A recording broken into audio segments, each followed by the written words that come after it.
Hello! Greetings, all. Welcome to the Fan Battle Cast, the best one that we will ever do. Trust me, facts. Today we will be debating Lucina, the future witness from Fire Emblem Awakening. Debated by none other than Todd Black here. And I, the Rad Cactus, will be debating for Estelle, the junior bracer from Trails in the Sky.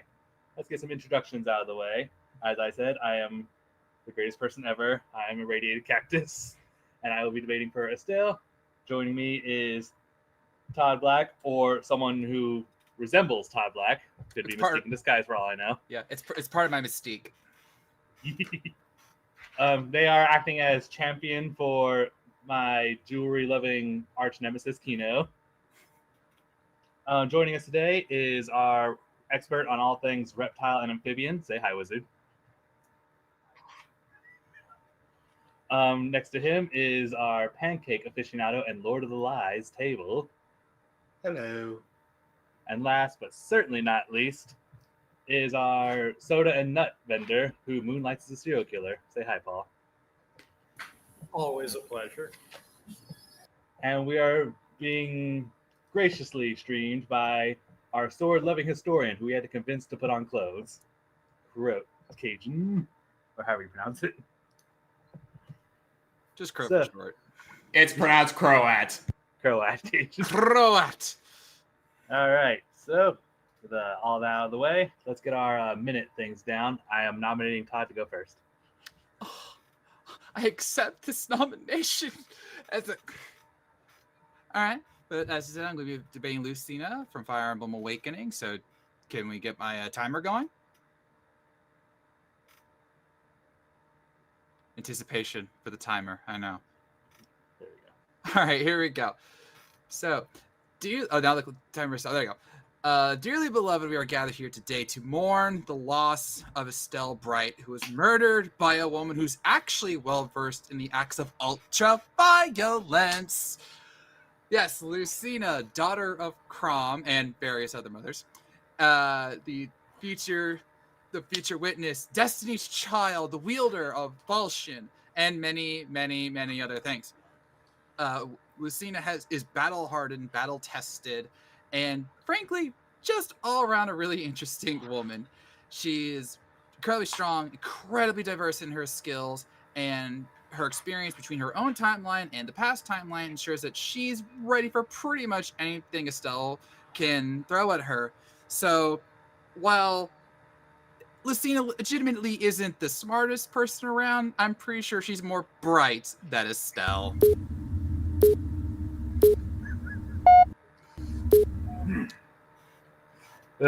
Bold words, Todd. Bold words. Yeah, those puns are just part of the reason that Death Battle needs to hire me as a writer. That's Boomstick's job. All right, my turn. Do we want a pun counter for this one too? Nah, we don't need a pun counter. It's gonna be like the same 3 puns, I guarantee it. Repeat puns don't count. All right. Whenever you're ready. Hello, I'm the Rad Cactus, and again, I will be debating for the superior combatant of this fight, Estelle Bright. A young girl, survivor of the 100 Days War, who tragically lost her mother in the conflict. Raised by her father, former military general and S-ranking bracer, Cassius Bright. Along her journeys, she would make various friends and acquaintances of various skills and go on a life-changing adventure to save her home kingdom from the dark faction known as Ouroboros. With all her strengths, skills, her fanciful ornament, and all her experience, I will be convincing everyone here that she would more likely win this combatant. You see, Estelle is the best at ultra-violence, and hopefully, by the end of this discussion, I will be able to ensure to not only you all and the audience that her future is the one looking bright. I can see Todd shaking his head. You should.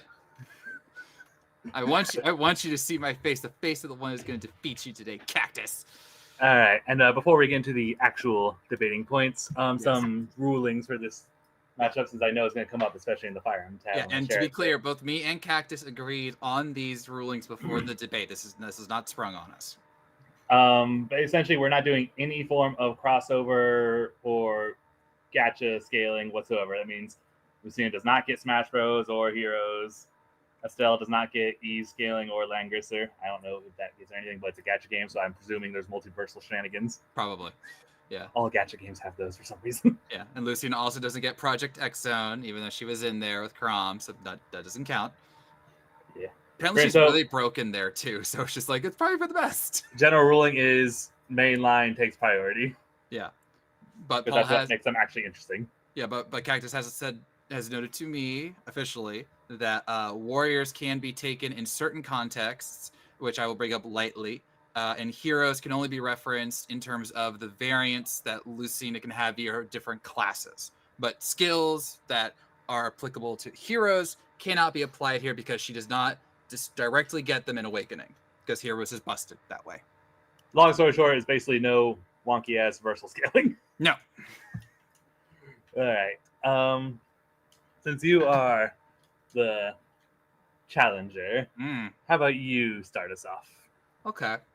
Well, I want to note for the record that while I am absolutely honored to be here and debating for Lucina, I do want to make it clear that I'd rather be debating for the best Fire Emblem character, but I digress.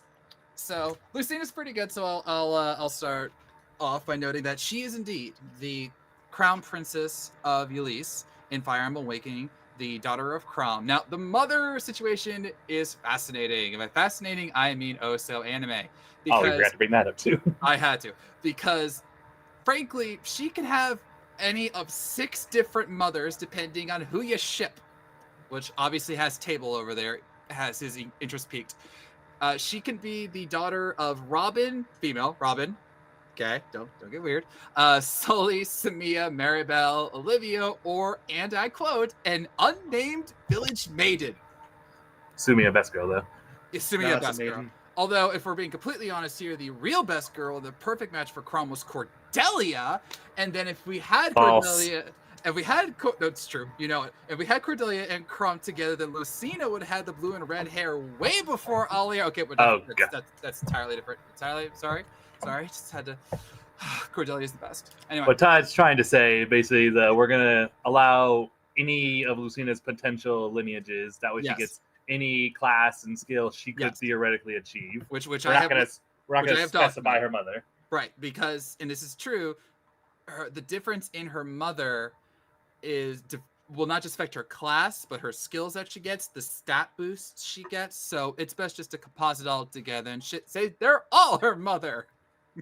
God all bless. Equally theoretical, so yes, they're all considered. Exactly, because there is no definitively canonical one, because no matter who you pick, they have a cutscene with Crom holding the young Lucina when she's born. So, anyway, the true story of Lucina is really one of 2 parts, because in her official original timeline, which we do get to see in multiple versions, as I will bring up, she was raised by Crom, who was King Exalt of Eulise. And then when he died and the rise of the Fell Dragon Grima came to pass, she took over as the leader of the new shepherds, basically filled up by all of the children of the shepherds. Crom, Samia, Sully stole all of them. And she led the fight against Grima and the Risen, which are basically undead zombies. They ravaged all of Eulise. They basically scorched it to the ground, the Risen, not Lucina, and the shepherds. And then eventually in her final fight with Grima, she tried to invoke the Awakening to get the power of the Exalted Falchion. It didn't work properly, and Grima was about to kill her when Naga, the divine dragon ruler of the land, basically noped them back in time so that they could try to fix the past and change their fate. So, actually, on that note, Croat, if you could bring up, let's see, Lucina 3, please.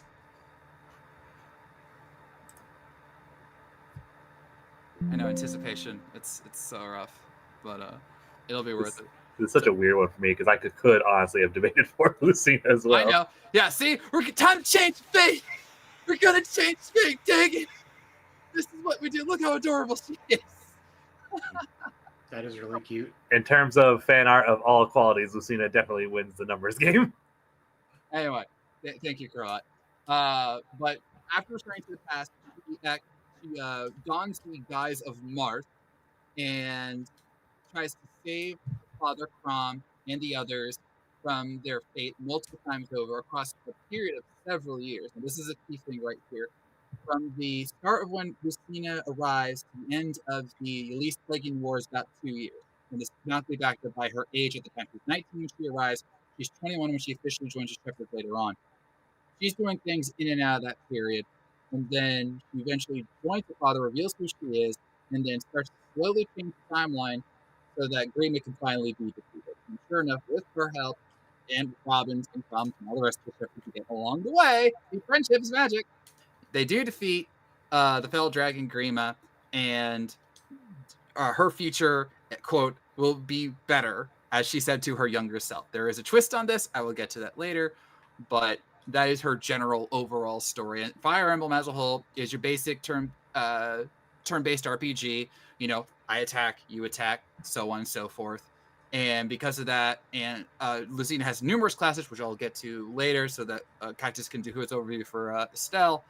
And she has multiple blades, bows, lances, axes, tomes, etc., that she can use, not to mention items she can wield, and the skills that help give her a boost along the way. And I'll wait for stats because that's going to be a key thing for later. But she is easily one of the best shepherds, as noted by the game. Even though you actually get her a bit later than you should, she levels up and powers up really quickly. She does become an Exalt Lord, so she gets the Exalted Falchion, which is key to defeating Grima. So she scales to her father and certain others that I will get to, and she's just really, really good. If she does have one flaw, and no, it's not being Estelle, Cactus, so shut up. It's that she's not exactly brilliant in the personality way. Croat, if you could please bring up Lucina 1 and then have Lucina 2 ready.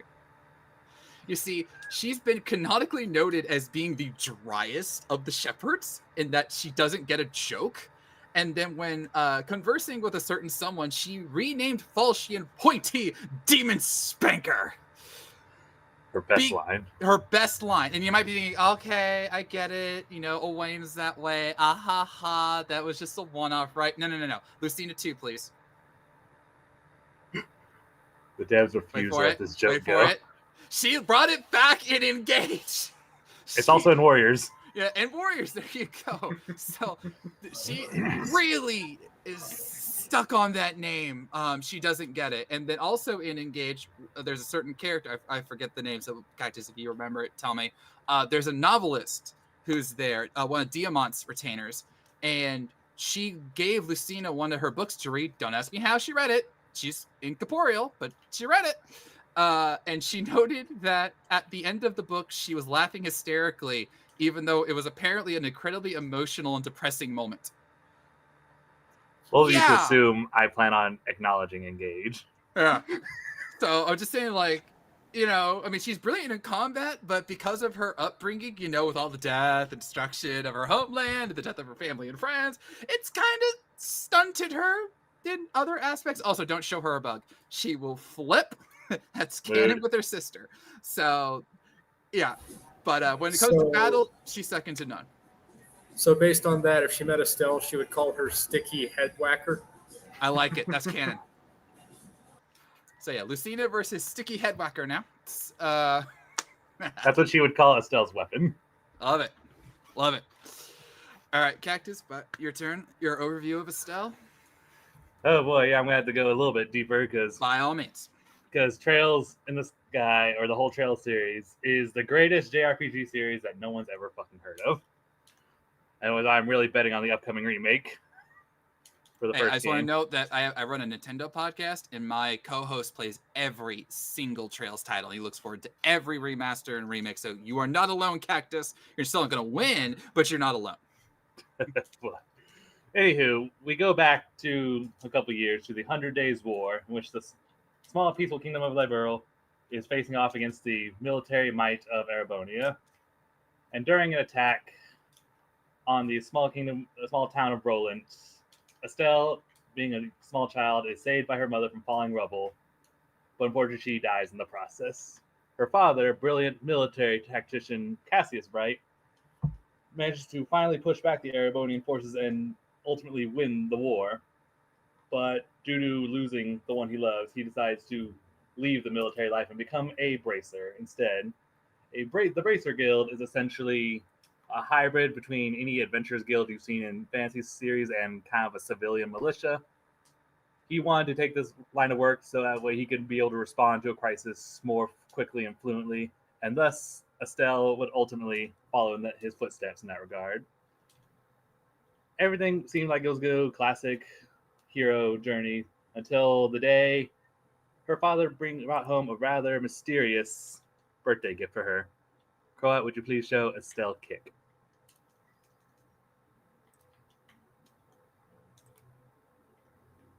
He loves this gift. Like, this is what he blasts all the time. Yeah, but the audience hasn't seen it yet. Cassius, one day, brought home a mysterious amnesiac child who immediately started mouthing off to them. Estelle did not take kindly to that. And yeah, this is literally like their first interaction with Joshua. All right, you can take it down now. As they grew up, they would train under Cassius to eventually join the Bracer Guild themselves and go on to all sorts of misadventures.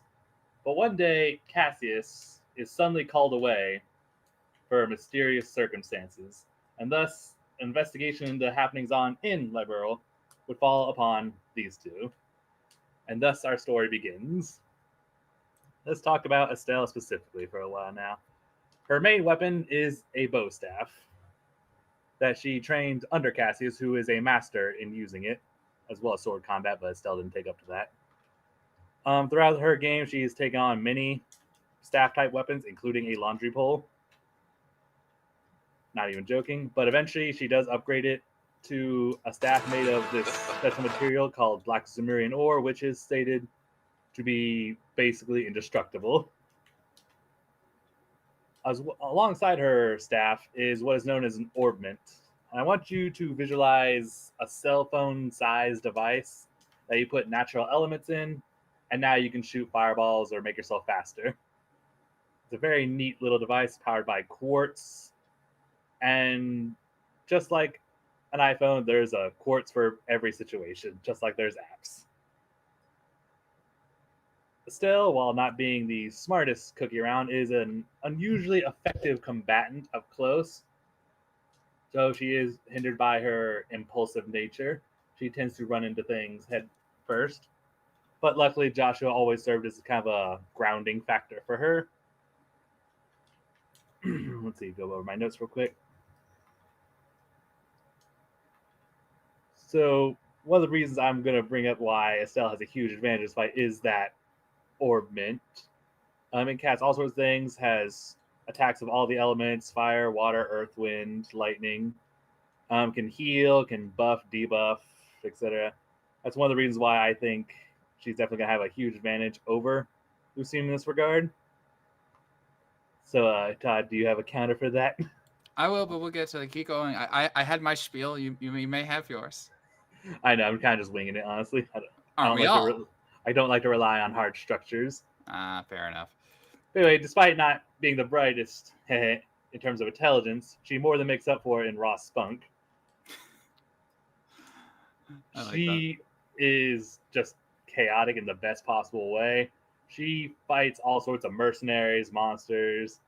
She once, in order to save a couple of her allies, dropped at least a 30-meter drop and then immediately wiped two of these larger monsters. I didn't get a clip for that one, but trust me, they were pretty cool. And one of her best methods to open up a fight are her crafts, aka her personal abilities.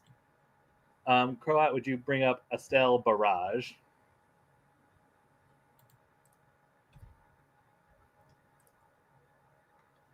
I get them all specific names because I felt like numbers would confuse me in the list.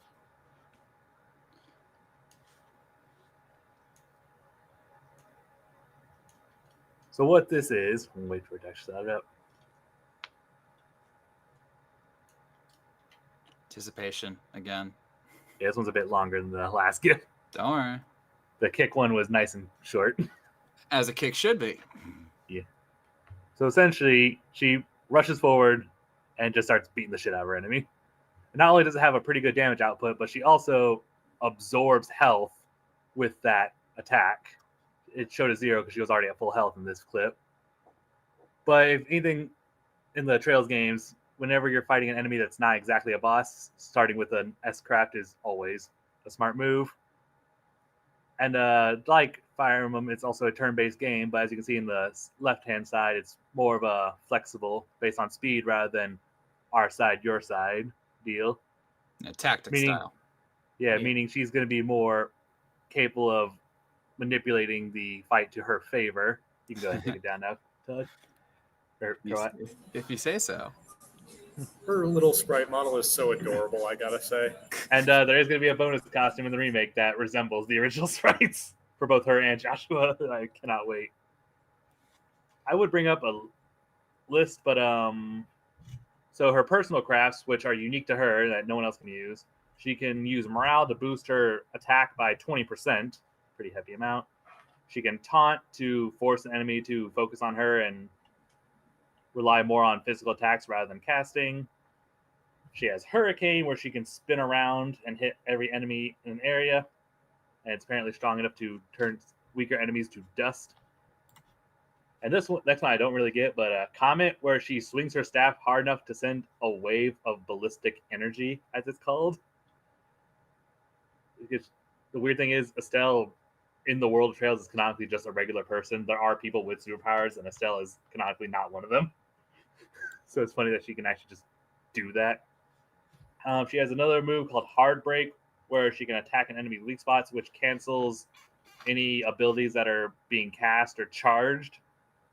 And she has the barrage, as you just saw.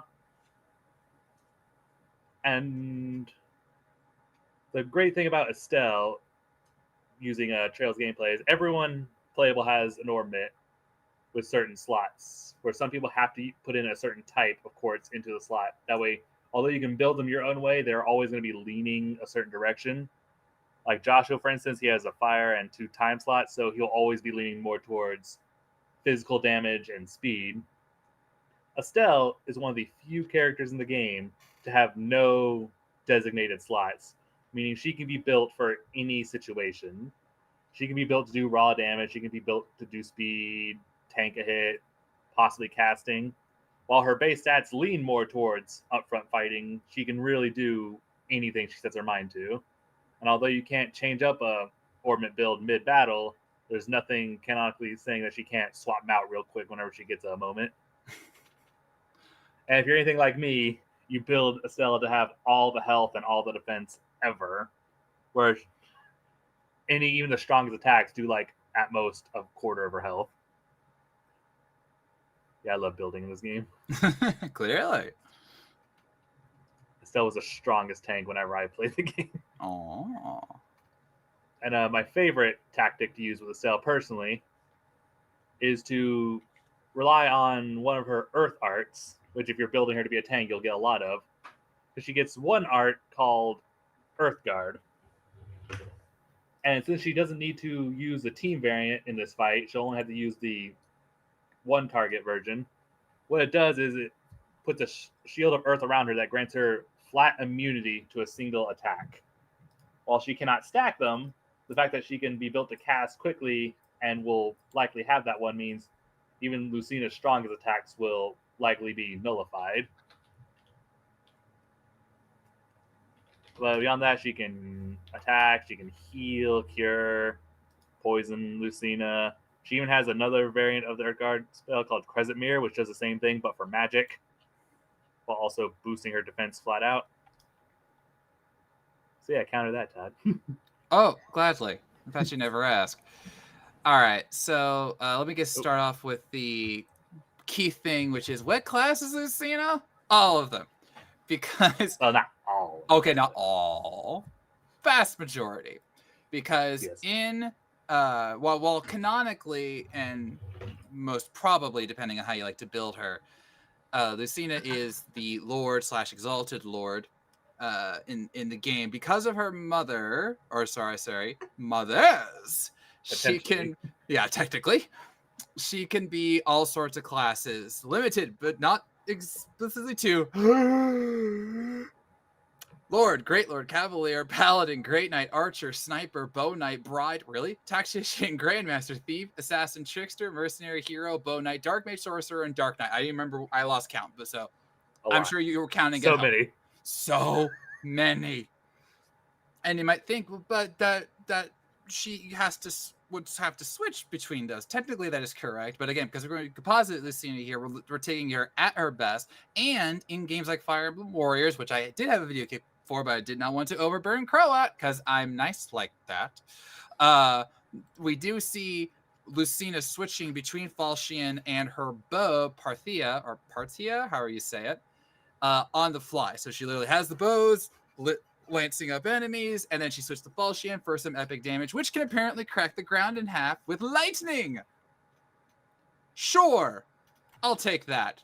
Yeah, I definitely think the class changing is just for like balancing purpose in the game. Yeah. So I'll allow that. So the real focus here is that because, as I noted earlier, because of Lucina's variety, she can get all sorts of abilities. But I'm going to start with her weapons first because this is very, very important. Her main weapon throughout the game and cutscene and Smash Brothers, and not counting as canon, but just like we see it in the trailer, is she has the parallel falchion because it is falchion from the future. And it is specifically stated in the lore via both the official book that went along with it and Future Past and so on and so forth, that Falchion did choose her. Every wielder of Falchion from Marth to Ulm to Chrom to Lucina had to be chosen to wield it, and she was chosen at a very young age even to wield Falchion, which means she has all of its ability and power, including in its exalted form, which I'll get to later. And because of that, it is one of the few weapons in the game which is unbreakable. Here's what I mean by that. For certain Fire Emblem games, your weapon has a durability meter. So the more you use it, the more it weakens, and you have to constantly get steel swords and silvers and so on. But there are certain weapons in the game which are unbreakable, and Falchion is one of them. So she never has to worry about it suddenly breaking in a battle because this is a literal dragon fang. Oh, did I forget to mention that? I'm sorry. Yes, Falchion is literally a fang from the divine dragon Naga, who is basically the greatest of the dragons in this particular Fire Emblem canon. Because remember, there's like branching worlds and timelines. We're not getting into that. That's for engaging heroes. Don't get me started. So with that, she has incredible stabbing power, piercing power, and the blade itself is especially great against dragons, like Grima, who's the fell dragon who destroyed her future. But even Parthia is incredibly powerful, and I'm going to jump to that because it is a legendary blow. And while it only has 20 uses, so obviously she couldn't spam it endlessly, it is specifically stated in the canon that Parthia is tied with Gradvius, which is another legendary weapon made by Naga, for the highest base might of all non-magical ranged weapons in Awakening. So it's top tier, and she's good at it because of her various classes that use bow, like Bow Knight, Assassin, Sniper. So yeah, as I recall, her default secondary class is Archer. So that makes sense. Which is why it's referenced in both Heroes and in Warriors.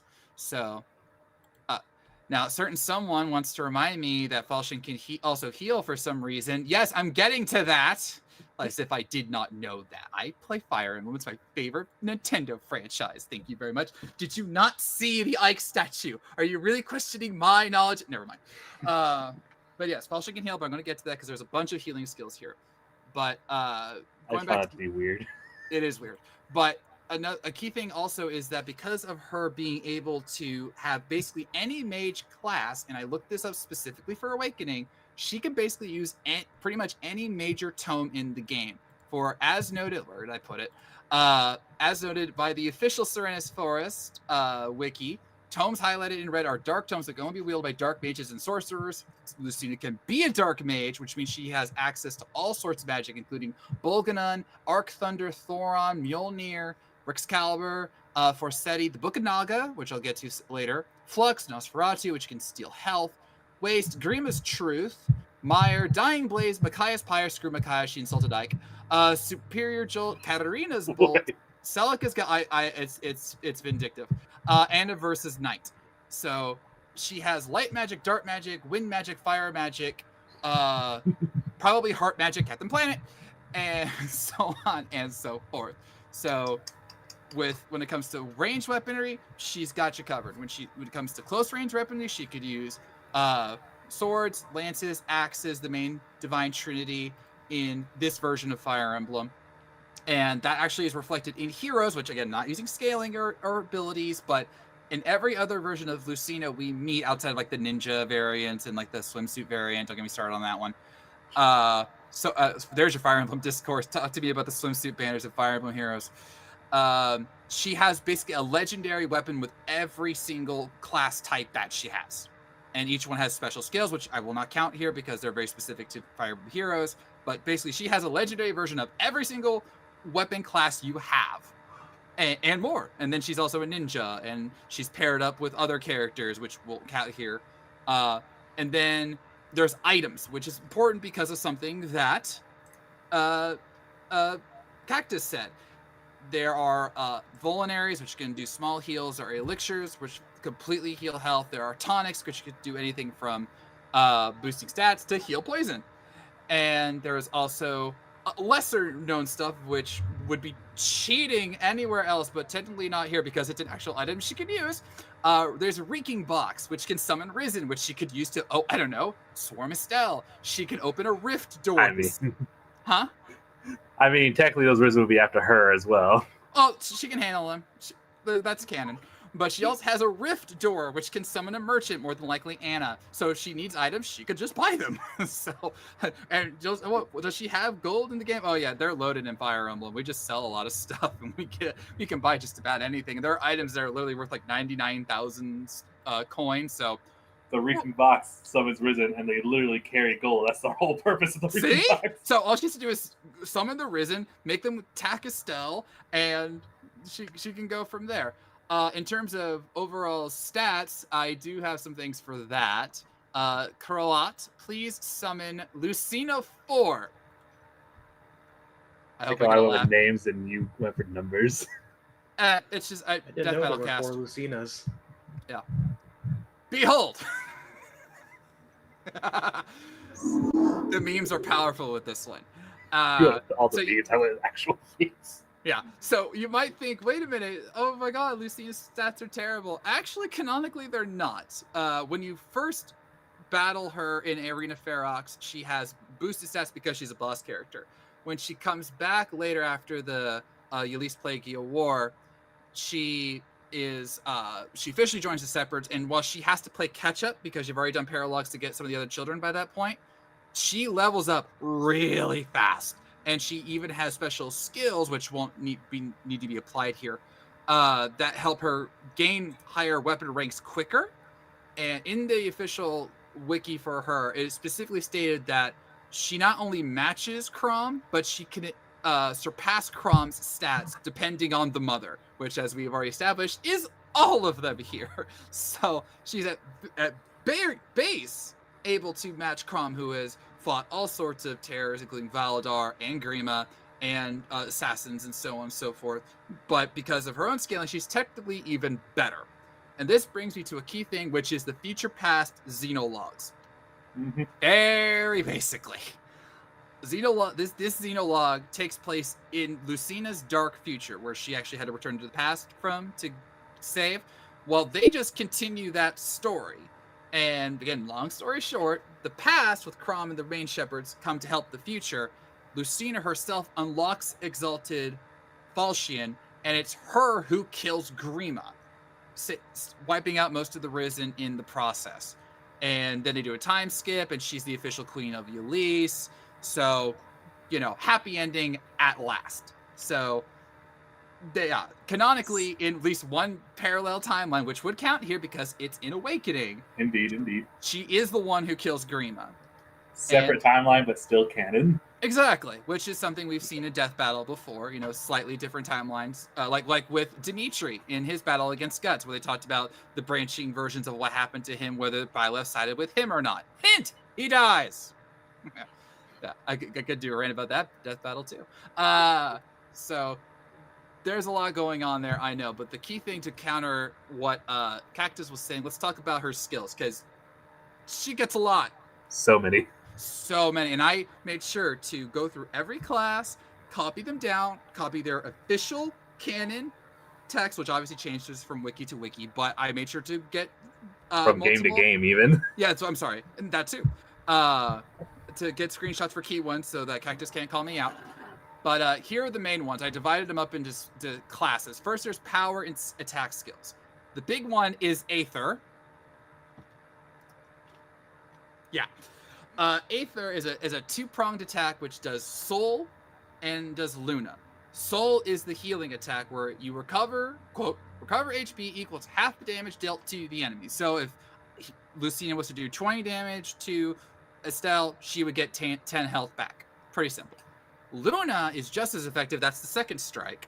And that one does, quote, ignores half of the enemy's defense or resistance when calculating damage inflicted. So if, first example, Lucina had, I'm just using base stats here, 20 attack, and Estelle had 10 defense, that would usually equal 10 attack. But with Luna, it will go down to 5, and she would do 15 damage. So it ensures that you do more damage, barring a huge stat gap, obviously. Because if you know what's half of nothing, right? It's nothing still. Then there's Vantage, which, quote, when HP is under half, always attack first during the enemy's turn. So that's obviously a big thing when she's, kind of needed to do a quick strike. For all you Smash Brothers fans, no, Lucina does not have counter in the game. We checked. Because obviously that would be a huge thing if so, even though that's not really as powerful as Smash Brothers makes it out to be, but that's another story entirely. And then finally, to go against the barrage attack that Cactus noted earlier, there's Astra, which deals 5 consecutive hits with half damage, which you might think that's a lesser thing, but let's put that in context. If you could do 1 attack with 20 or 5 attacks with 10, which one's more powerful? Exactly. So then there's all her boost stats, which I think is arguably the most important things. As much as I love Aether and Ike, Lucina has so many skills to boost her own stats, which obviously vary depending on how you raise her, getting her to level 20. You can actually use items to boost her permanently, like with Seraph Robe and some of them. But just taking base version for now, there's Charm, which all units within a 3-square radius receive a 5% support bonus to accuracy and void from the user, which applies to her because she's within that radius. Rightful King is a key one because it adds 10% to skill activation rates, which we will get to later. Thank you, table. There's Lance Fair, Tome Fair, Sword Fair, which basically adds extra strength to whatever one she's using. She also has Bow Fair for that. She has Lance Breaker, which hit rate and avoid plus 50 when the enemy is equipped with a lance. And I'm pretty sure a lance and a bow staff are both long things that you can hit people with. So nope. I'm counting that as a lance. Nope, it's a staff. Totally different. What's I believe the long part of a lance is the staff, and then there's a lance has a pointy bit. I'm just saying. A lance has to be a piercing weapon. A bow staff is a hitting weapon. Exactly. You could sharpen a bow staff, and it has a pointy end, so that's a lance. So I'm just saying. You can't really sharpen wood very effectively. That would be a very poor lance. The bow staff transcends the weapon triangle. It would be is it a staff just a lance without a pointy end though? Exactly, that counts. My personal favorite is a 1-2 punch called Quick Burn and Slow Burn. In Quick Burn, your hit rate and avoid get plus 15 at the start of the chapter, or in this case, the start of the battle, and decrease with each passing turn. Slow Burn has a hit rate and avoid increase of 1 each turn, and then increases up until turn 15. What does that mean? So that means if she were to 1-2 punch this, she would have an extra hit rate and avoidance rate of 16 every single turn for 15 strikes. That is not insignificant. There's also Focus, which grants critical plus 10 when no allies are within a 3-tile radius. Wow, it's a 1-on-1 death battle, so that's automatic. There's also Avoid plus 10, which is Avoid plus 10. When Sniper, she gets hit rate plus 20, but hit rate plus 20. It's self-explanatory, people. What else do you need to know? But the hit rate one is important because Falchion, or in this case, Parallel Falchion, has a hit rate of 80%, and plus 20 means 100%. So she's guaranteed to hit every single time. I hear you laughing. Shut up. every single time. And Partithia has a 95% chance, so that's automatic right there as well. So yeah, she's got a lot, but arguably even more important is her healing skills, because she's got quite a few of them, which make her dang hard to kill. She's got Relief, which recovers 20% at the start of the user's turn if no units are within 3-tile radius. I'm going to count that because Estelle's not a unit. She's an enemy. I think they Renewal. count. It counts. Renewal recovers, not a nuclear button yet. Renewal recover 30% HP at the start of the user's turn, period. Miracle, character survives with 1 HP after receiving an attack that would otherwise KO them, must have over 1 HP. So she could get dealt a death blow and she's still there. And then, as Cactus pointed out to me, yes, Falchion also heals 20. Is it per turn? You have to manually activate it per turn. Okay, yeah. So she could take a turn and use Falchion to heal herself. So if all that other healing isn't enough, she has Falchion and she could just go, heal me, dude, and done. And then, as I know, she also has Vulneraries for small heals, Elixirs for full-scale heals. She's got a lot, and that makes her incredibly diverse. Oh, what's that? But what if she just gets beaten to death by Estelle's Barrage? I'm glad you asked that. She has certain skills which can have damage, including Aegis, which has damage from tomes, bows, and dragonstones. And while I know we're going to argue that tomes and ornaments are different, it's magic. I'm going to say I feel that's the same. It's artificial magic, so it counts. It's artificial magic. Thank you, Cactus. Then there's Pavice, which halves damage from swords, lances, axes, including magical variants, and beast stones. And as we just established, a bow staff is just a lance without a pointy end. So half damage from that. I unironically think the bow staff would actually be an axe in Fire Emblem logic because of hammers and maces. I went either way. I went with or without the pointy bit. With or without the pointy bit. I win. See, you say that. I can say that because I'm talking right now. So yeah, she's got all these skills that, and these are all ones for the record that I personally feel, and I'm sure Cactus will actually back me up on this one, that can be used in this fight, because there were others that she could use, but don't mean anything because of you have to be paired up with the character, which would obviously be outside interference here.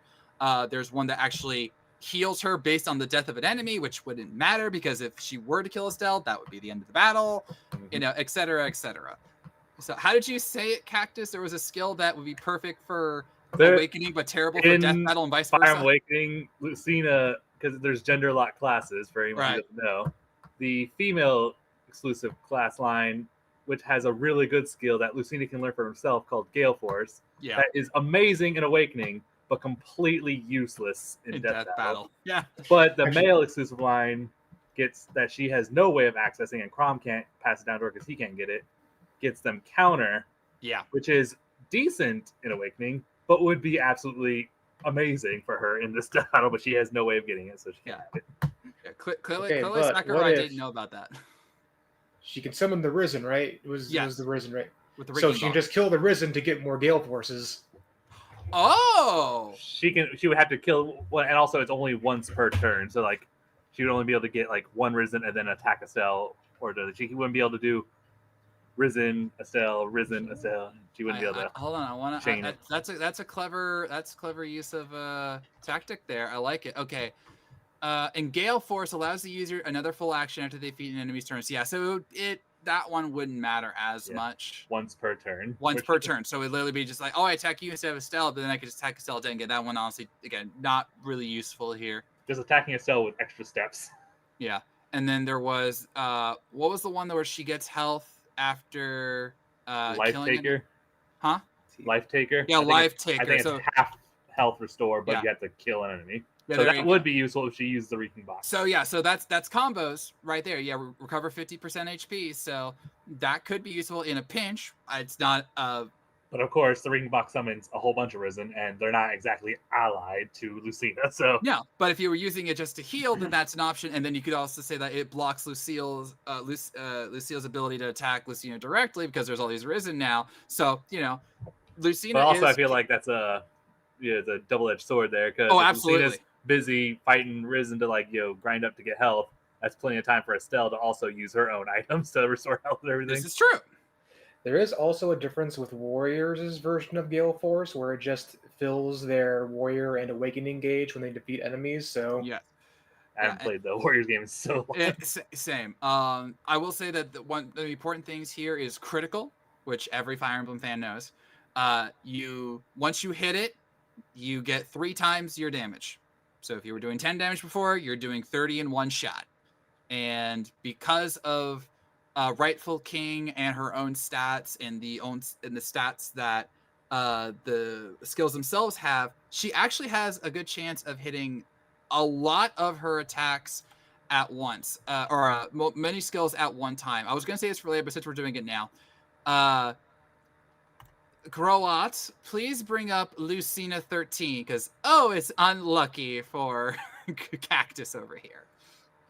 I think I know what this is. Oh, You're yeah, you welcome do. for it. And look, oh my god, Who is that? I'm getting help from I Am the Table. Okay. So these are the stats as calculated by him of how This is including Limit Breaker and Rifle King. So this is the higher limit. This is the highest tier, and I'm fine with that. And I would not have had this without Table, so I am grateful, because there is the question of, well, how in the scaling of a Fire Emblem game or even a death battle, how likely is it to be that she would get this? The only one that's automatic is Miracle, because the whole point is that you have a lot of health, you lose it, and you're about to die, and it saves you to 1. That's automatic 100%. It's based on your luck, remember? Oh, then I apologize. Yeah. At most, right? You can see right there. It's different in Heroes, and I've had to use the Heroes one a lot. Thanks, Sigurd. Okay, fine. But still, 50% chance to activate Miracle, over 50% chance, plus other boosts that she could have. Then Aegis Pavice is 68 to 74%, which again halves damage. Lunasol, which is the 1-2 punch of healing and then bypassing defenses. Aether Astra is 33%. I'll say like 1/3 of a chance, but that's doing the combo and doing 5 attacks at once. So theoretically, she could stack that. And then there's Lethality. This is the fun one. And I know Cactus is probably going to have a counter, but I am ready. Okay. What is Lethality? Lethality is from the Assassin. I could only imagine what it could possibly mean. Yeah, I know. But I have a 1-2 punch for you here. Croat, please bring up Lucina 5 and then be ready with Lucina 6. So this is the Assassin class move, which again, Lucina can get. As stated in one wiki, it instantly defeats the enemy. Period. Like, done. Now, that's a really edgy animation too. Indeed. And then Lucina 6, please.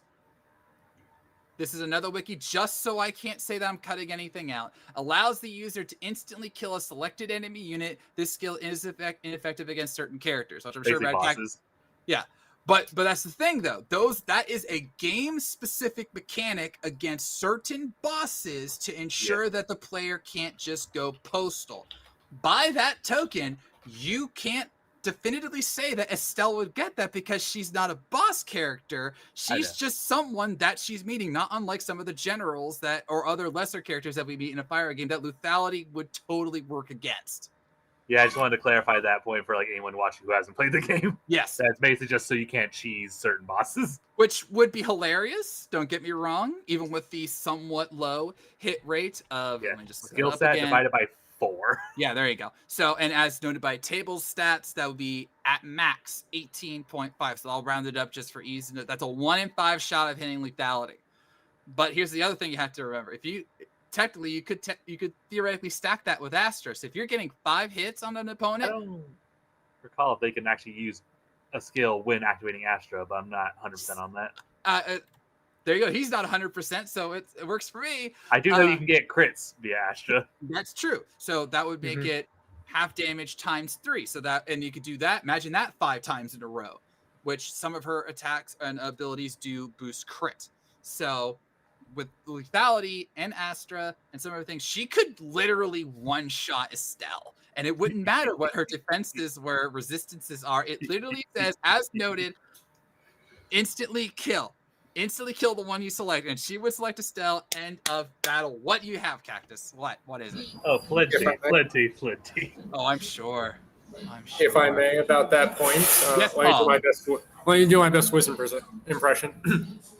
If we ran the data for this battle 100 times, it's easy to assume that Lucina would hit this attack, well, about 20 times or 20%. Yeah. However, that still relieves 80% left where Estelle would not be hit by it.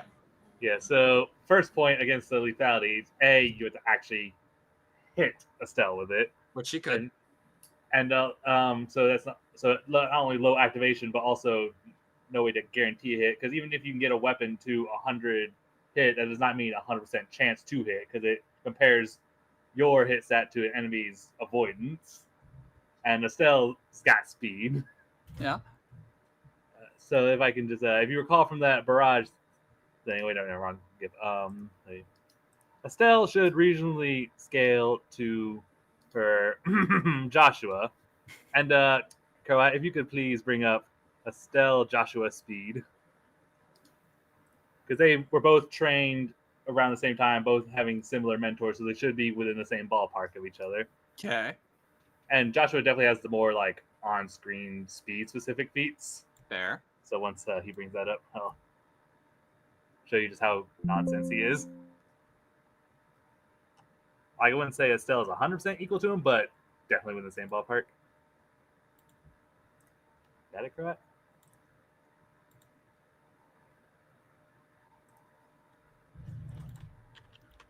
There it is. I think he had to convert them. I think this one was an actual like clip I clipped.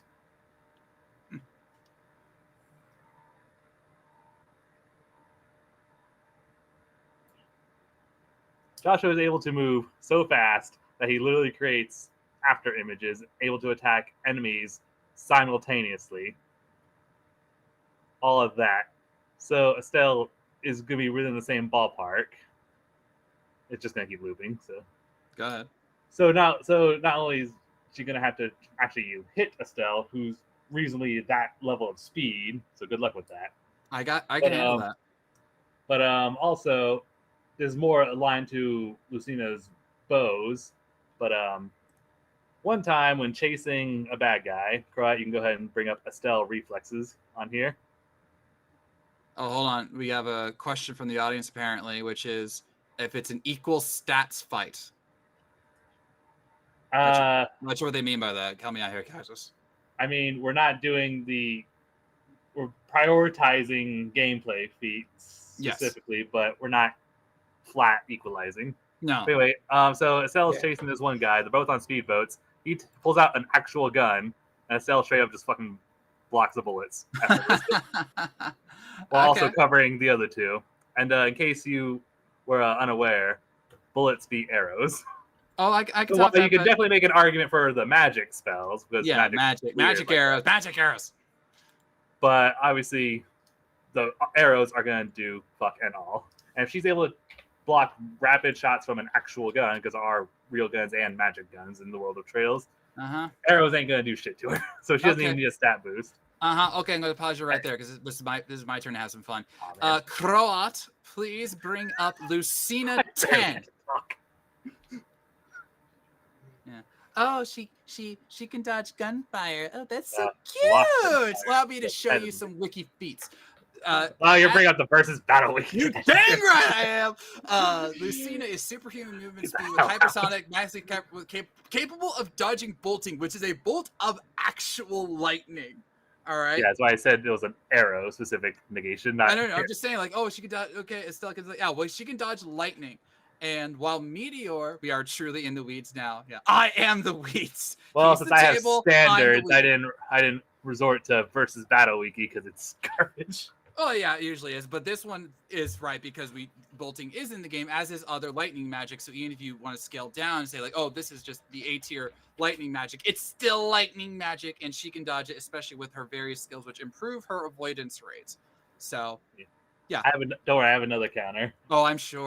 But it's relevant to a future feat that I'm going to bring up later. Yeah, so like you said, you got to let me actually talk. Boy. Hey, I've been letting you talk. Come on. I brought up one thing and you immediately brought up another thing. You're the one who said he doesn't like structure. Yeah, but come on, you have to let me talk for an hour now. All right, so back to Estelle's various courts. She has an art for basically any situation. She can poison Lucina, but she has antidotes. She can petrify Lucina. Mute, which basically prevents Lucina from being able to cast. Freeze her. Seal her, which prevents her from doing physical moves, including moving for a short amount of time. Confusion. Put her to sleep. Blind her. Some rare items and abilities can even allow her to inflict Death Blow, which does exactly what it says. If she hits that and gets lucky, it has a low activation rate, which does vary from game to game. Yeah. But basically, if she hits, you're just dead. And one that I actually totally forgot until I was going over this list was Analyze, which, if she casts it, will allow her to instantly gain information on an enemy's weaknesses and susceptibility to elements and elemental effectiveness against them. Ah. So while Lucina is probably going to have neutral stats since she's not a entity in Trails, means that she's not going to be able to rely on like being resistant to earth or fire or what have you. What else she can do? Estelle can use one that's called Haze or Cloak. It changes from game to game, which makes it where she enters the fight undetectable, which is basically just like a phantom for a little while. But obviously, she has all the basic stuff like healing. She can not only do an instant big heal, but she can also have a passive healing art active that goes over time, meaning she can always just bounce right back. She has arts that can boost her various stats, attack, defense, very important, which just basically increase her base stats. But to bring back the one I brought up earlier, Earthguard, straight up negates a physical attack made against her, so which would include lethality, because it does negate death blow type attacks in Trails as well. There's one boss fight where that art is basically a godsend because they immediately spam that move at the start of the fight. Fair enough. But beyond that, she has an accessory called the Emergency Puppet that basically acts like a substitution jutsu, where if Estelle goes down, it automatically takes the blow for her and restores her back to full health. And she can get an upgraded version that doesn't break after each use, although it still has the catch of can only be used once per fight. So that's going to be basically just straight up negation to both. Those are factors that would prevent the insta kill effect from happening. Okay. What else? Her other accessory, because Trails characters can often wear two of them, called the Brilliant Crown, which prevents her from receiving any status ailment or stat down. So one of the biggest factors in Estelle's favor for this fight is to do anything special to Lucina, who cannot in turn do it back. Because while, yes, Lucina has all sorts of these cool weapons and magic, for the most part, they do fall under attack. She has no way to really bring down the stat difference. Croy, if you wouldn't mind showing Estelle Arts one.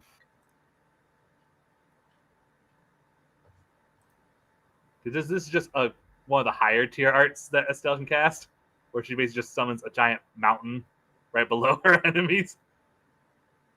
Although there is a catch to arts that I will grant you. The higher tier super powerful ones like these or team-wide buffs cost a lot more to use and take a little bit longer to charge. Can you define cost? Like the orbit has a limited amount of energy to it, so Gotcha. there's like an energy cost. Can And also, sorry. Yeah, she does have items to restore it if need be. Yeah, that's what I was gonna ask. But like a full leveled Estelle will have so much EP to use. And also she's not really a priority caster, so she's not casting as many attacks. So for the most part, she's going to be prioritizing stat boosts and healing. But also a bonus in her favor is that since she's only fighting one combatant who's about on par with her, Lucina, she's not going to be needing all the big fancy AoE type spells for the most part, since they're very costly. She will be able to do the cost-effective method of using the one target moves. While not as powerful, she can cast off relatively quickly. What else do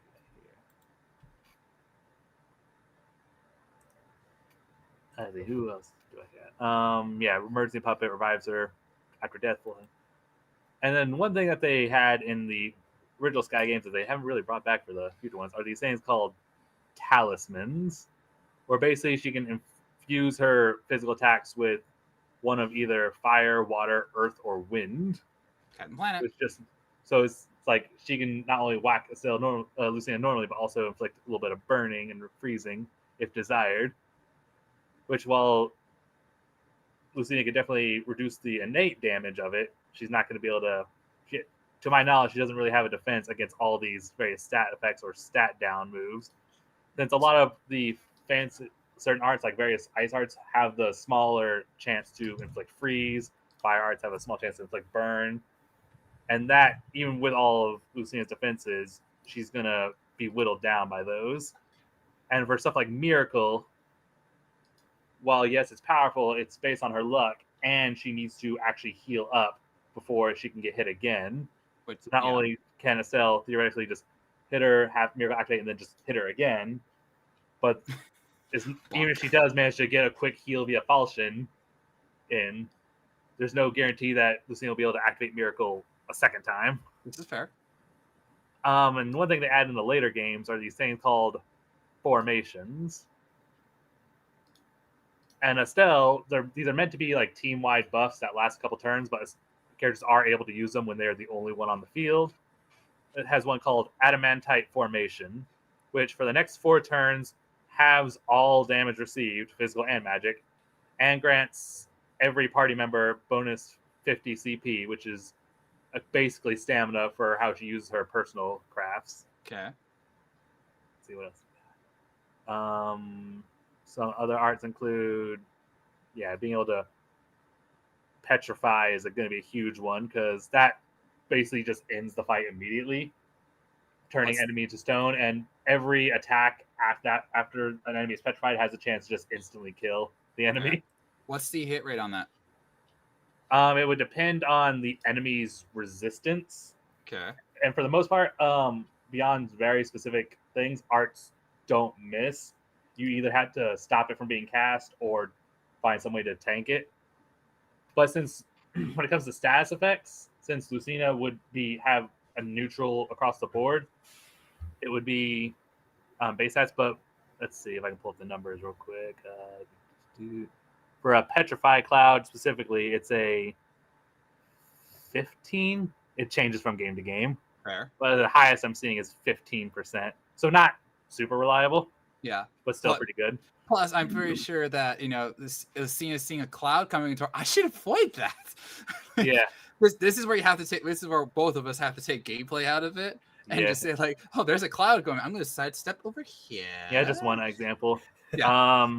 Shadow Spear has a 20% chance of instantly killing a foe. That's just flat 20%. One of the bigger ones is definitely going to help her out, especially when against Lucina's rather questionable versus Battle Wiki's speed. She has an art that called Clock Up, which does exactly what it says on the tin, increases her speed by 50%, while also having Clock Down, which does the reverse to an enemy. Okay.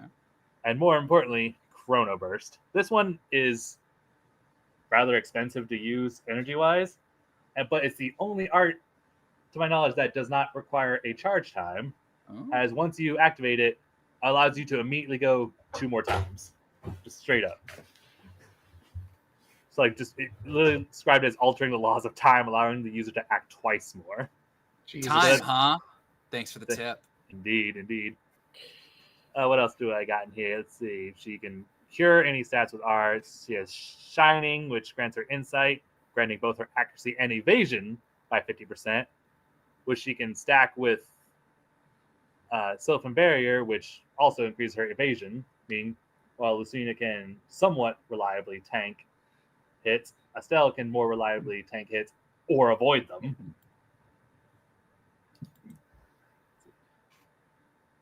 And as for defense, this one's going to be definitely the most egregious clip I got. Croat, please pull up Estelle durability. I had to pull this one from the OVA. So keep in mind that Estelle has all these things to boost her defense. Estelle once got her shit kicked in by this guy. I never had much interest in weaklings like you. Who is, as you can see, able to destabilize an entire cave structure. And you'll see the greater extent of it here in a second. And in the game, Estelle was basically on the receiving end of a beating from this guy for several seconds. I can't believe that Rude and Reno had a kid. And in the game, it shows that the entire structure of the cave system was being shaken up and collapsing because of this motherfucker. Okay. So imagine that level of durability, and then stacking a bunch of buffs on it.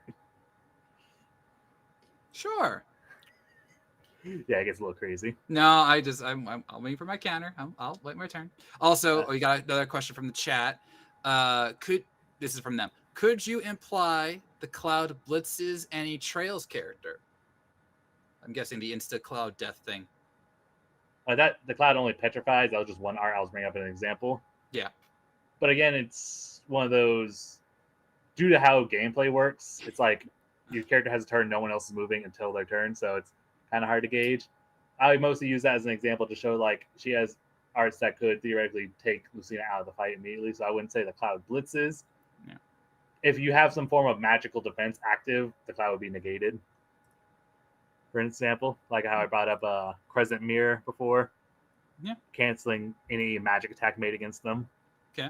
So gauging like reaction times, but it is in the gameplay that arts just do not miss in general. Interesting. If it's like a targeted area, then yeah, you can miss if the enemy just walks out before it's cast. But if it's a targeted art, it's going to hit regardless. Interesting. So about how fast is Estelle? Like, just like as a general, like, to put a name on it, basically. I'm really bad at locking down numbers, but she has, as I said, block bullets, and that was in her like first few weeks as a bracer, that bullet clip.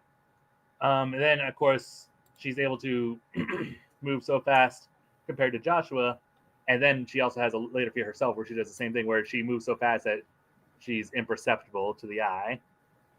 And of course later on in the game I couldn't find a cool enough clip to showcase because I already felt like my folder was getting too filled as it is. She has dodge enemies casting lightning and light-based attacks.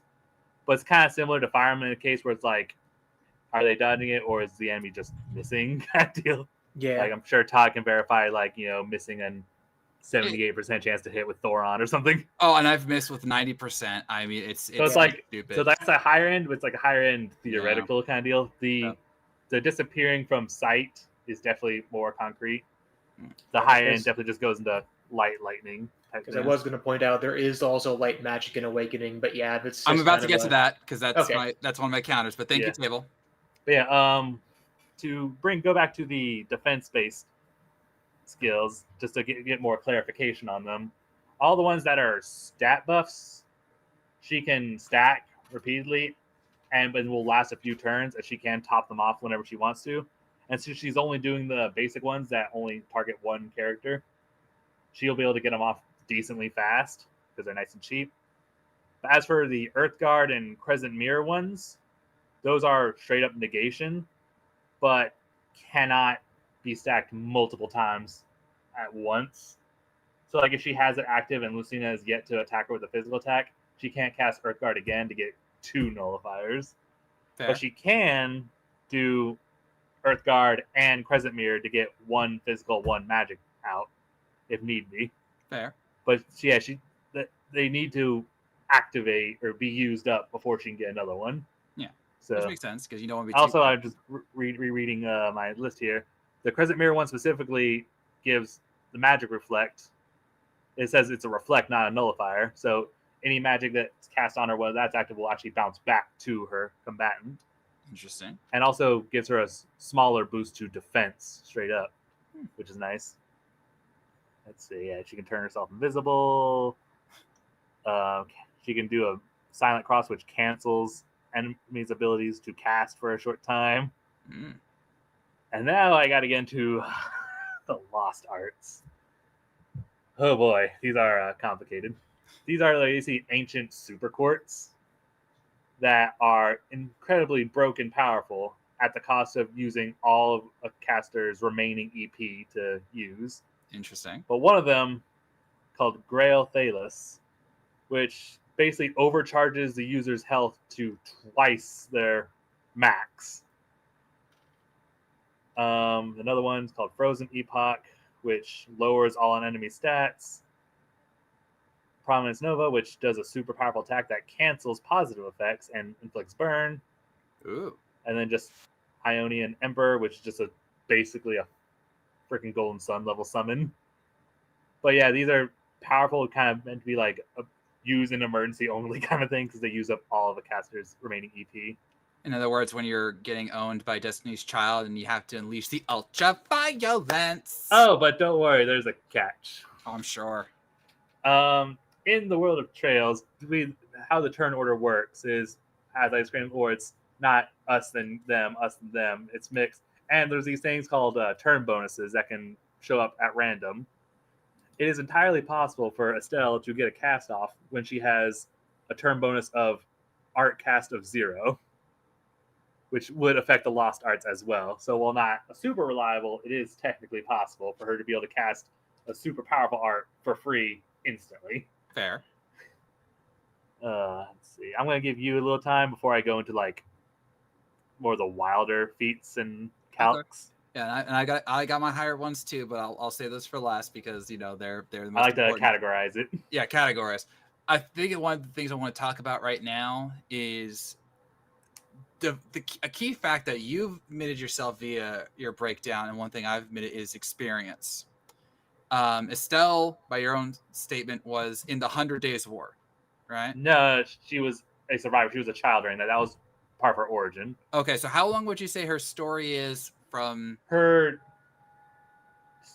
journey starts in the year 1202 in-game calendar. Okay. And although we don't see her active for the rest of the series, she is canonically still active in 1209. Okay, so but a little bit ambiguous. Yeah. But we like, know that she is in fact active. Okay, She's but just like not in her seen own on screen. story, like when we get to the ending cutscene of the game, how much time has passed?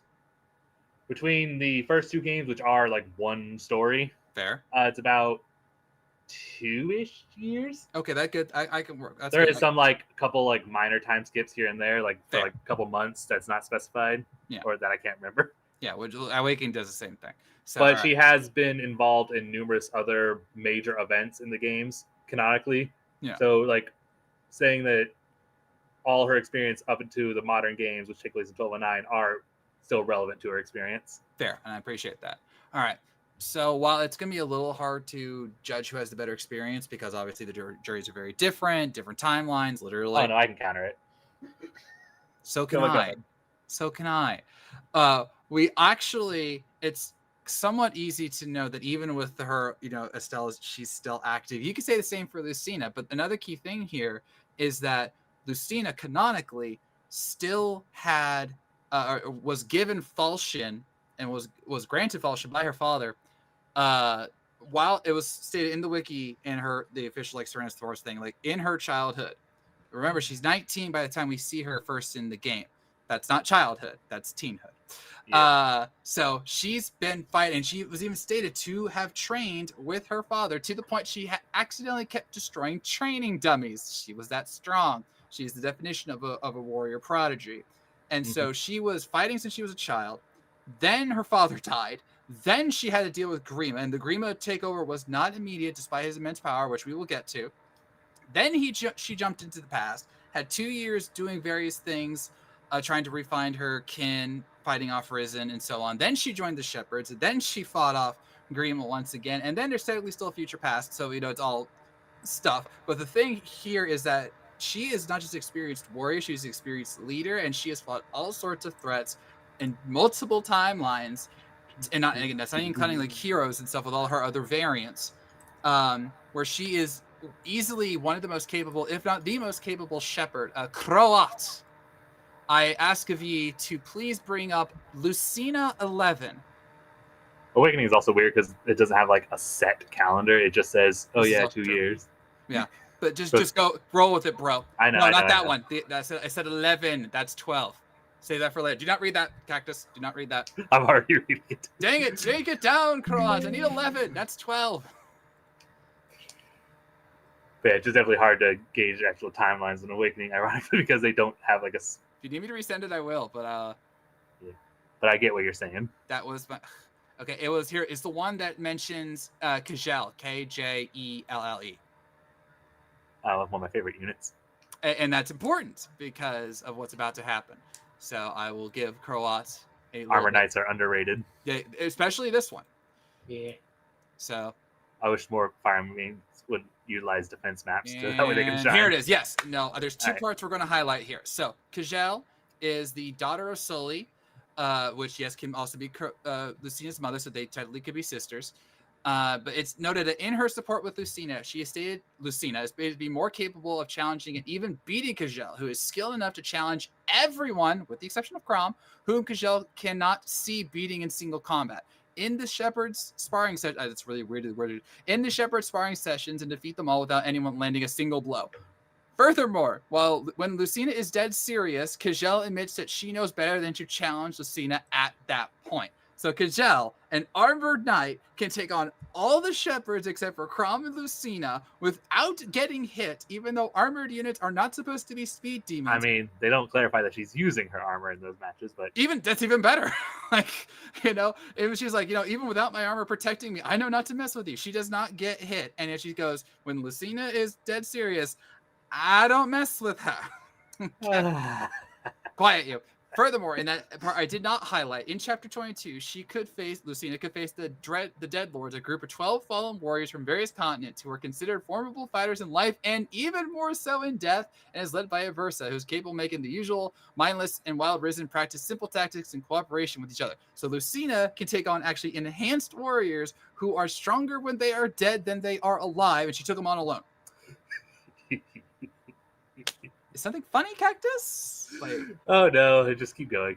Fine, Mentally but preparing my counter. Oh, I'm sure. And I have a counter for you. I've still got. The Dead Lords are weird though, because it is. they imply to be like the dead versions of the shepherds in some dialogue. It's weird. But think of them as buff Risen, and Risen are powerful enough to take on Special magic zombies. Special magic zombies. Who would the Risen fight in Death Battle? Never mind. But Lucina is able to take on Risen on her own, including in one epic cutscene where she literally pales it backwards and tells the soldier to keep fighting. She doesn't need to look at them to know where they are and kill them, because that's how good she is. Also, Croat, please summon, if you will, Lucina 8. Well, out of order. Oh, I know. I was just finding. It's my favorite one.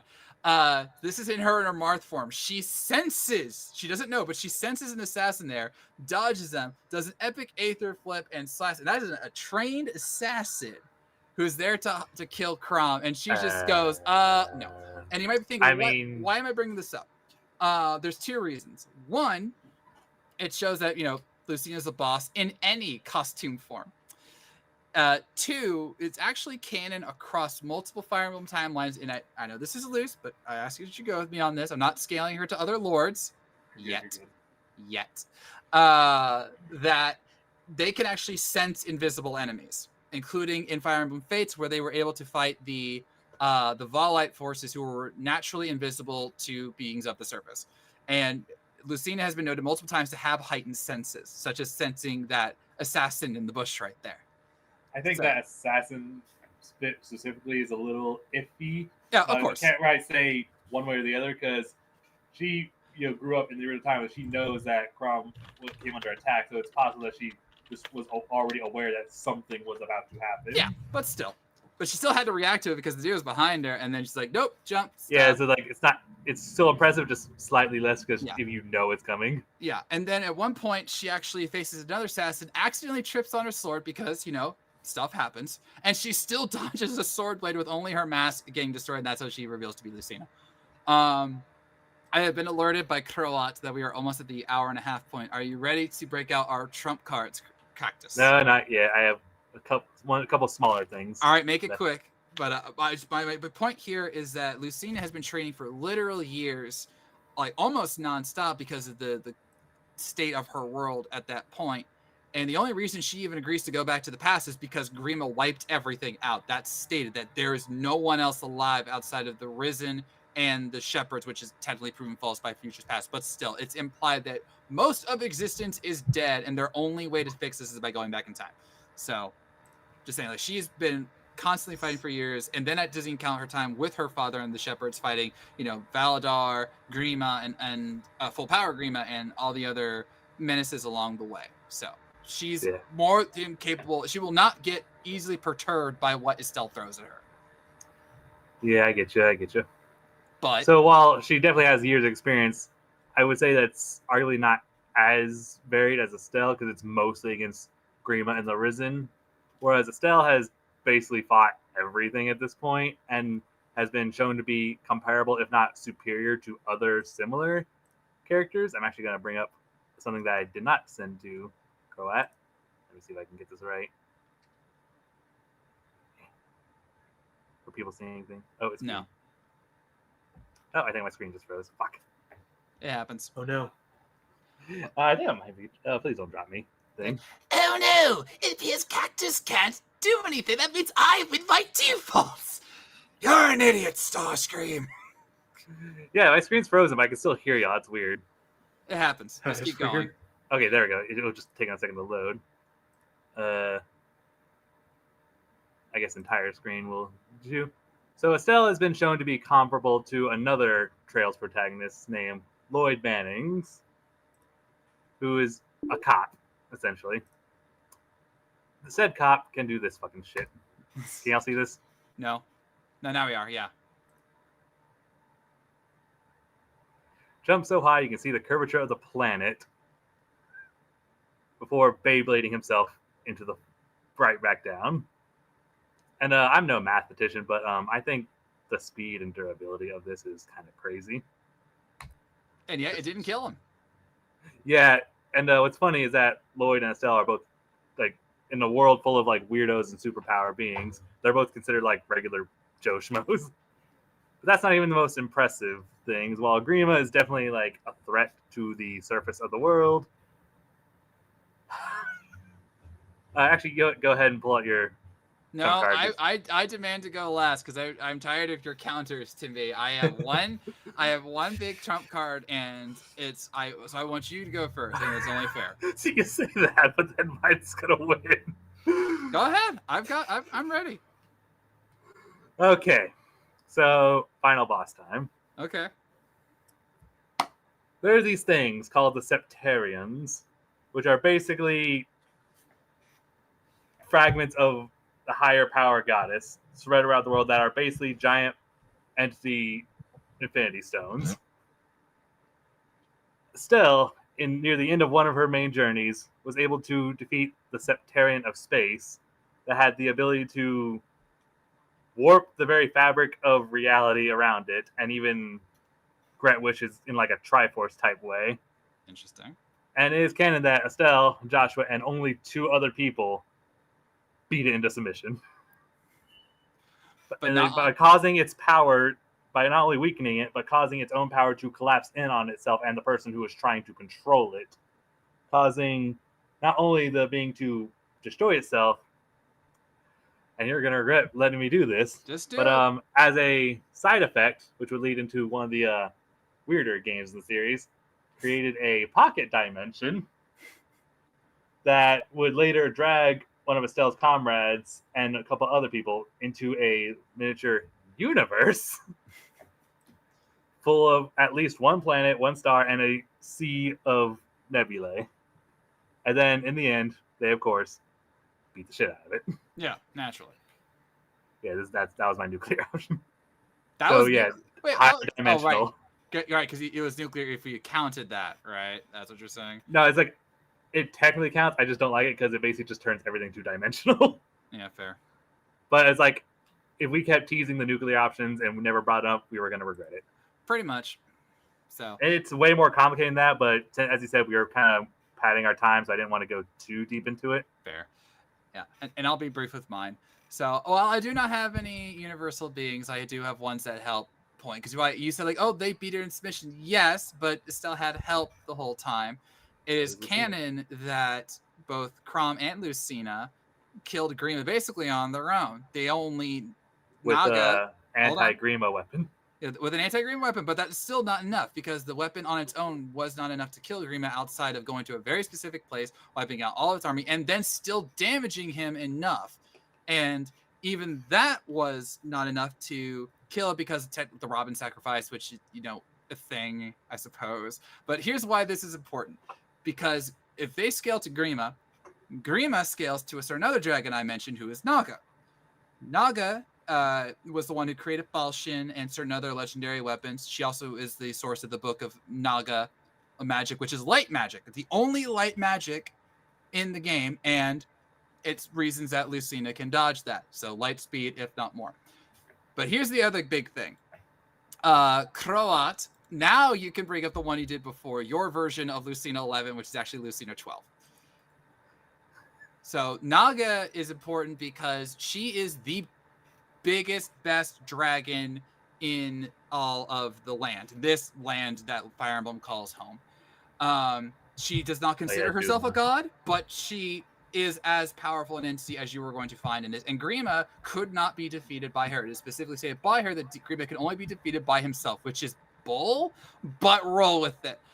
This topic right here is actually about Duma, who was also beaten by a falchion wielder, and Duma was Naga's basically her second in command. He was the military general of the dragons that Naga had under her command.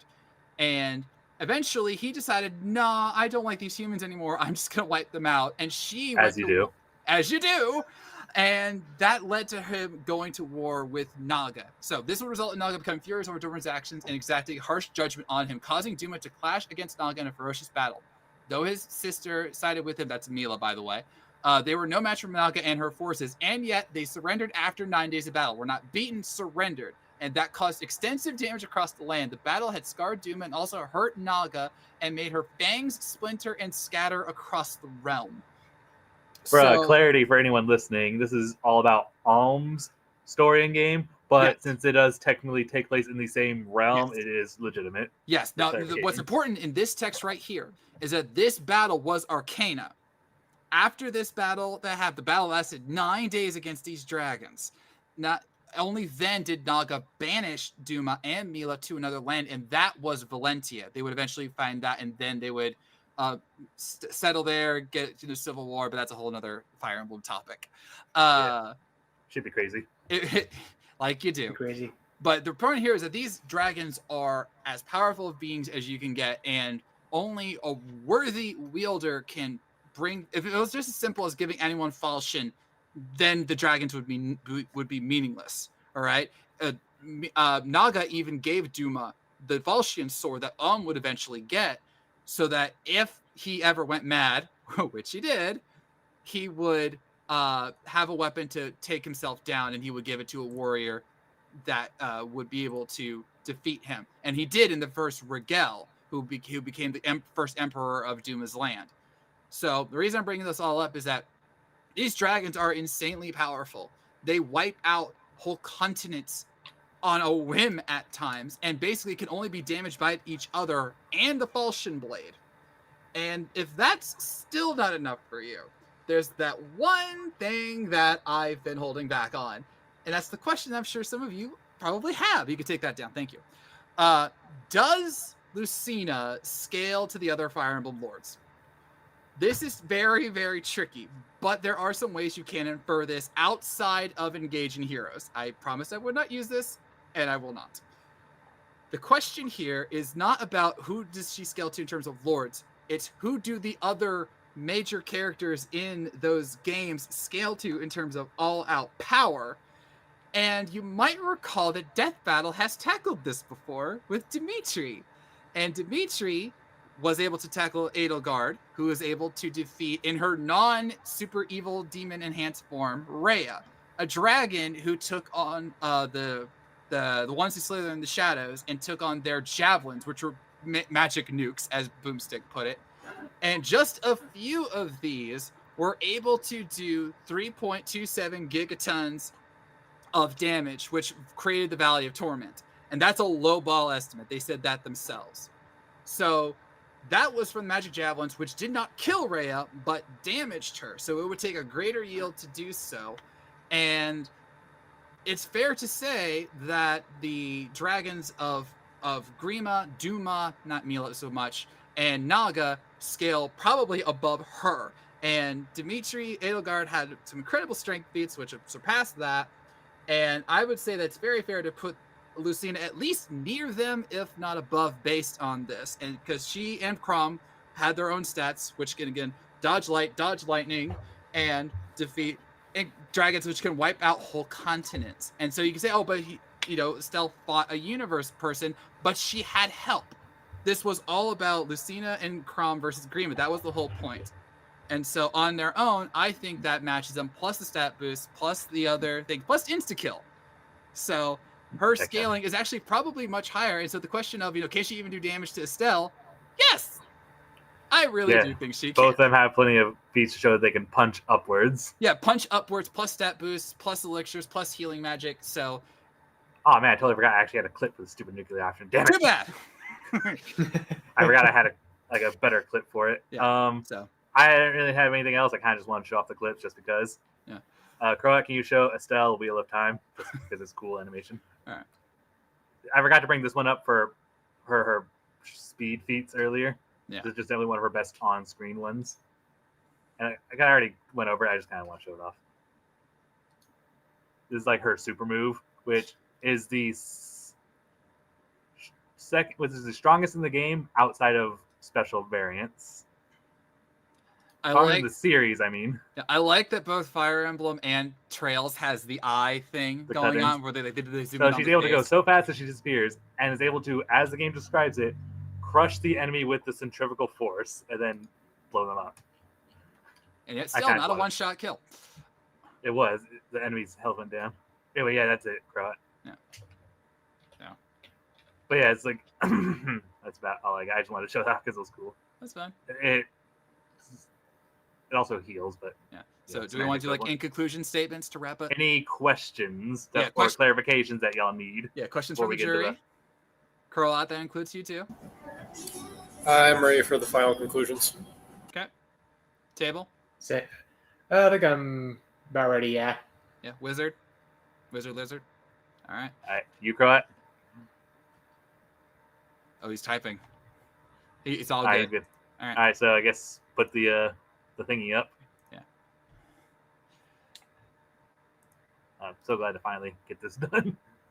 I've been anxious about it for ages. Yeah, it's been fun. I want to destroy Kino, but you'll do.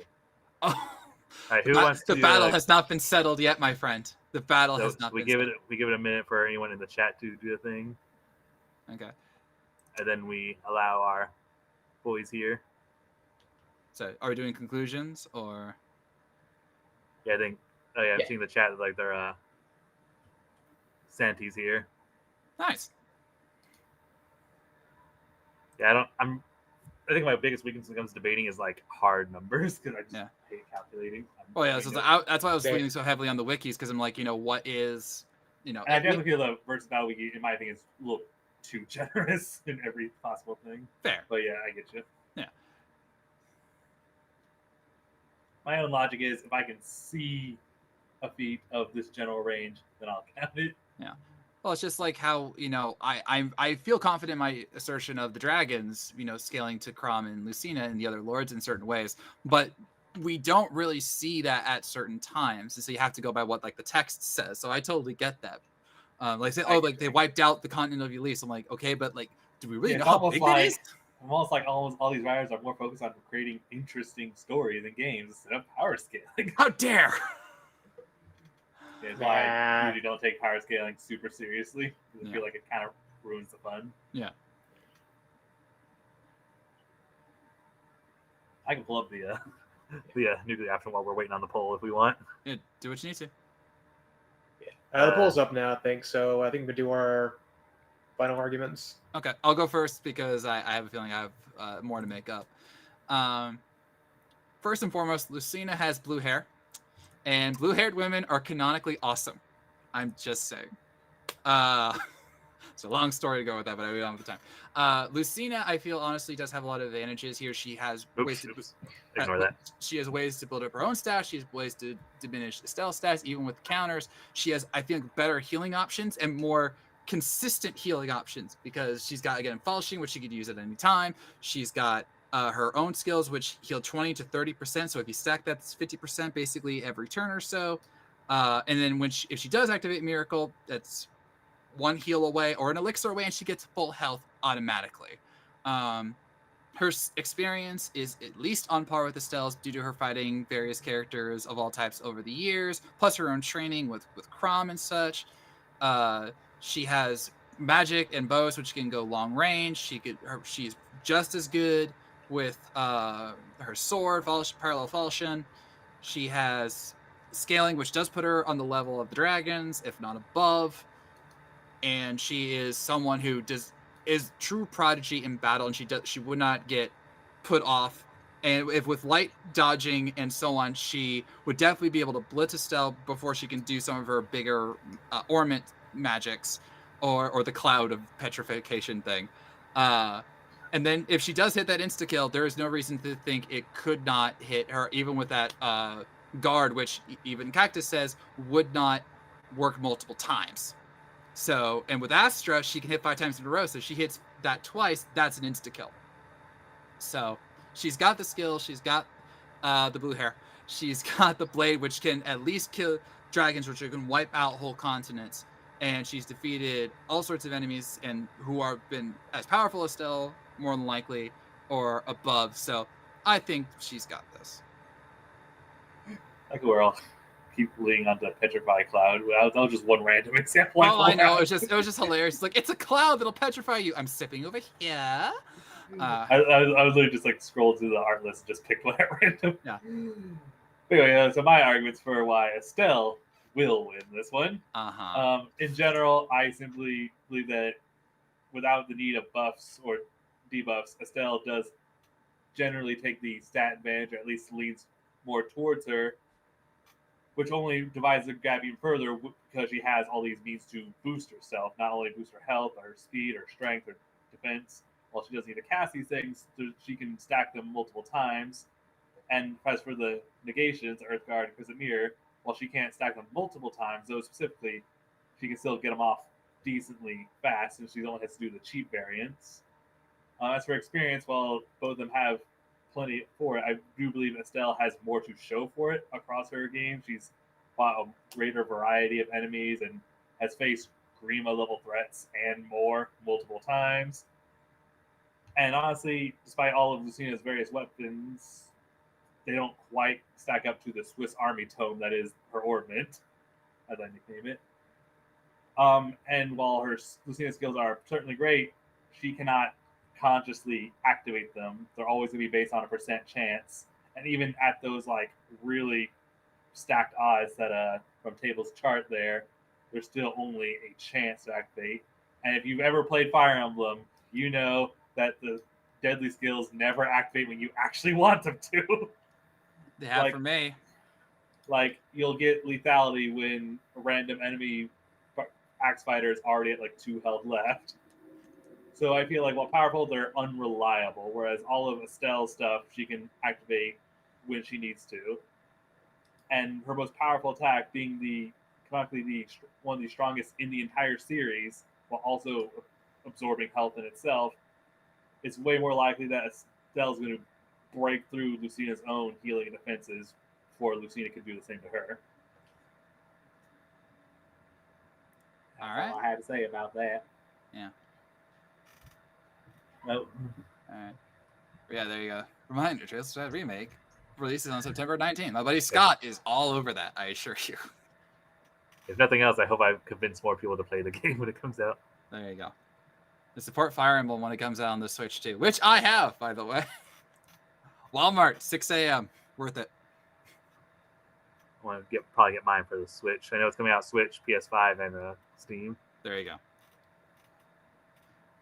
All right. So, someone else in the chat, Tony Sonic. I don't think I know them. Do we have any other questions from the chat? Or are we going to go to poll and jury now? Apparently, they started another poll earlier. Is a staff a lance? Yes. I didn't see that one. Who won? Who won? 5 people voted, and they all voted yes. I would have voted no if I had saw this earlier. Which means that, but per the fans' vote, we have she gets more boost and half damage from Estelle. So canon, thank you, fans. That's debatable. Which jury member wants to go first? Eeny, meeny, miny, wizard. This is the part where the jury gives their verdicts, by the way. Nice. I didn't even know he was here. He just He's showed up. always there. He's always watching. I have always been here. He always Safety jump scare. All right, Lizard.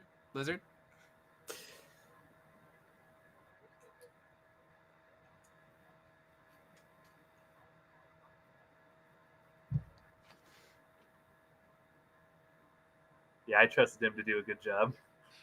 I do love Fire Emblem.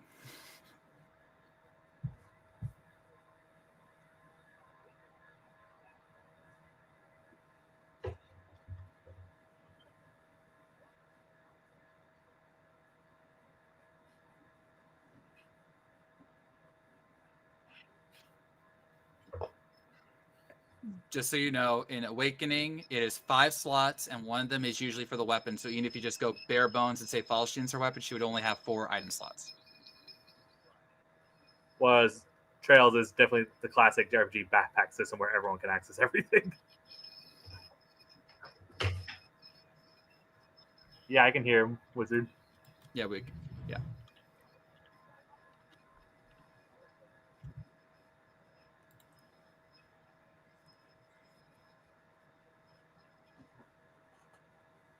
Which would not apply to Falchian because Falchian cannot break. But that's the one exception. Yeah, but yeah, okay.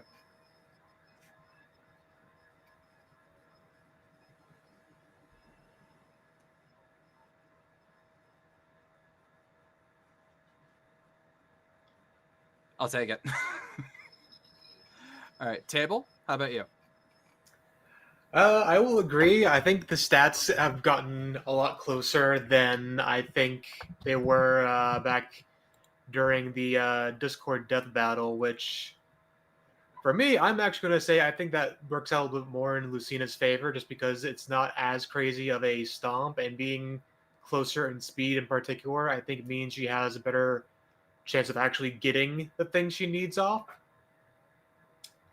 And yeah, that's well, a it is hard kind one of to a quantify. yeah, well, it's kind of a cheese strat. I do think that just the simple fact that she has a greater than 50% chance of just restoring her health all the time. I think Miracle is kind of the thing for me that wants to give the vote to Lucina, just in terms of the funnel of just attack, get hit, attack again to heal, and then just keep going with Miracle. All so right. I will give my vote for Lucina because she is my girl. She is my girl. She is the best girl. I will find you. Okay. All right, which means the tiebreaker goes to Paul. I also hear Croat's reasoning if you choose to. Apparently Wizard was muted. No, we could hear him. Yeah. It was In just the chat. chat. We could hear him. The stream could not hear him. Aw, lame. We can have we him just could- say his point again if you desired. All right, but Okay.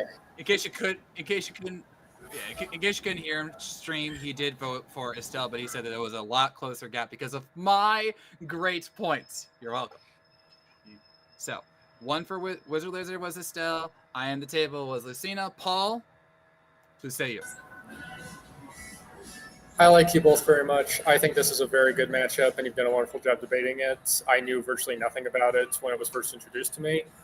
I agree that it is an extremely close one. I would say it's one of the closest out of any pitch matchup, but from everything I've been presented, I personally lean towards, of the two of them, with around, I'd say, 55-45% of the winnings, the winner is Estelle. Yes. Oh, nice change at the last second there. I saw Traitor. that. It's Thank you, very thank you. close, though. I really do mean that. I'll take it it. is not an Yeah. easy one to call. Especially if you focus on gameplay instead of lore, which gets annoyingly complicated. Yeah. Absolutely. Croat, did you? Yeah. I was wondering if Croat had his own thoughts on the matter, since I know we already settled the debate. I was just curious. Yeah, he's Well, wrapping up the host poll. doesn't get to vote, but yeah. Yeah. So let's wrap Oh, up the actually- poll. See what they say. The poll is 54 to Lucina. Ah! By Fine, one Nora. vote. I'll take it. Which means we have a tie. Which means shouldn't we go to Croat? or Sam, or whoever wants to be the tiebreaker. We I could don't call care. it a draw. We could call it a draw. That's happened. Draw. It's a draw. I'll take a draw. It's happened in cast before, so. So, 2-2. This battle is a draw. Okay, but secondary unofficial poll. Who here has been convinced to play Trails when it comes out? I certainly want to if I can afford it. I will definitely consider it. For Just you, depends on my Cactus, schedule. sure. I I will consider try that- to make some time. I will consider that a personal victory. Yeah. All right. Alright. Okay, So I think I'll that's wrap it. up. You ain't having no damn tie. Oh no! Oh No, no! no! Again. Estelle wins because she has universal scaling. I don't know what y'all want. Like that. We can talk about all the skills Lucina has for 45 minutes, but one of them's got universal scaling, so GG. It's definitely weird with how it's implemented in that particular game, but yeah, Suddenly, I don't like jump scares anymore. it's As one of we're those wrapping like it would be hard to explain if you hadn't played Trails of Sky the Third. That was definitely the black sheep of the franchise.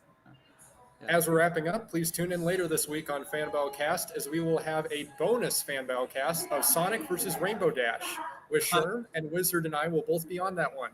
So please tune in for that one and see us again soon. And Wizard, when are we doing Marcy Donnie? I don't know. I Yeah. thought I was doing it with Smelt. No, don't summon him again. He's already ruined my day. With Smelt, not Sherm. But anyway, Yeah, Marcy goodbye, Donnie will everyone. get to eventually. Bye, everyone. Late Thanks for Trails in the watching. Sky, September 19th. I need Bye, people to everybody. talk about it with. Bye bye. Bye.